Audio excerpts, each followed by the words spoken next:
کس طرح سے پاس ہو گئی. لیکن خیر پڑھنا شروع کیا.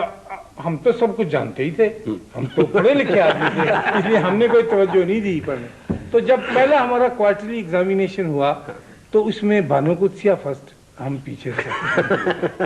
اچھا, اس بات نے جہاں مجھ میں غیرت پیدا کی وہاں شرمندگی کا بھی احساس ہوا, اور پھر کہا کہ آدمی محنت کے ساتھ اور کوشش اور لگن کے ساتھ یہ بھی کر سکتے ہیں.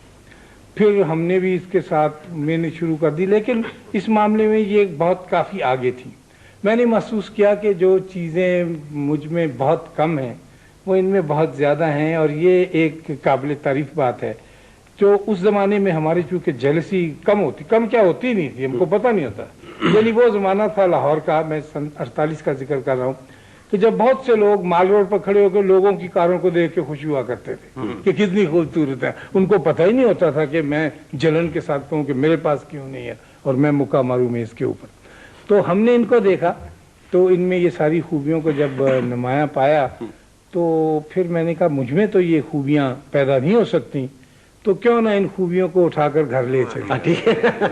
تو پھر ان سے درخواست کی کہ میں نہیں بن سکتا ایسا کمال کا آدمی, آپ ہمارے ساتھ چلیں. اب اشفاق صاحب کی اس زمانے میں جب یہ سلسلہ ہوا اور ان نے خواہش ظاہر کی کہ آپ گھر چلیں, ان کی تنخواہ وغیرہ کو گاڑی شاڑی انہوں نے کوئی نئے کرولا شرولا لے کے یا موٹر سائیکل بڑی اعلیٰ قسم کی لے کے وہاں؟ جی, اس زمانے میں لڑکیاں محبت میں گرفتار ہو جاتی تھیں اور مرد بھی ہو جایا کرتے, جو کہ آج کل رواج نہیں رہا.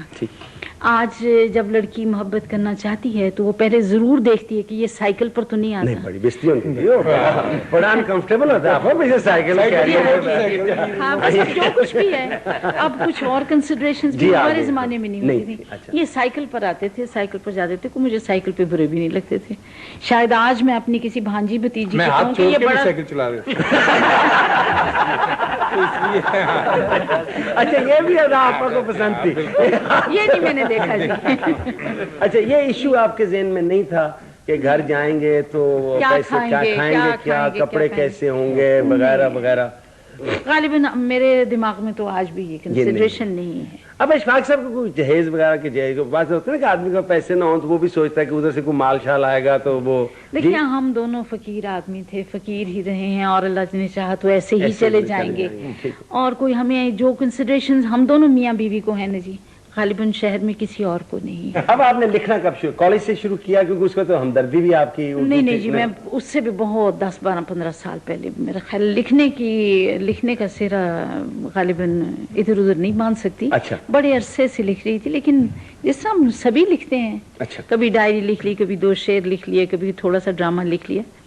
لیکن سن 50 سے میں باقاعدگی سے لکھ رہی ہوں. اچھا, پہلا افسانہ میرا سن 50 میں چھپا. ہاں جی, اور اس سے پہلے میں نے لکھنا انگریزی میں شروع کیا تھا. اچھا, پاکستان ٹائمز میں پہلا مضمون چھپا تھا آر مین کے نام سے. اچھا, لیکن پھر پتہ نہیں مجھے انگریزی آئی نہیں, پھر شاید وہ مجھے نہیں آئی یا اردو بھی نہیں آئی, تو پھر آہستہ آہستہ مجھے سمجھ آ گئی. اس زمانے 50s کی یہ اس وقت موومنٹ میں, اس دن میں انتظار حسین, وہ بھی آپ کی انتظار حسین صاحب تعریف کر رہے تھے جی کہ نئے افسانے دکھا.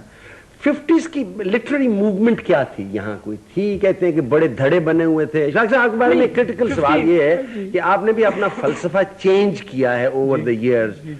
وہ کہتے ہیں کہ آپ صوفیانہ جو رنگ آپ میں آیا ہے یہ کوئی لیٹر ڈیولپمنٹ ہے, کوئی ارلیئر ڈیولپمنٹ؟ ممکن ہے, یہ لوگ ٹھیک کہتے ہیں, لیکن میرا پہلا افسانہ گڈریا تھا.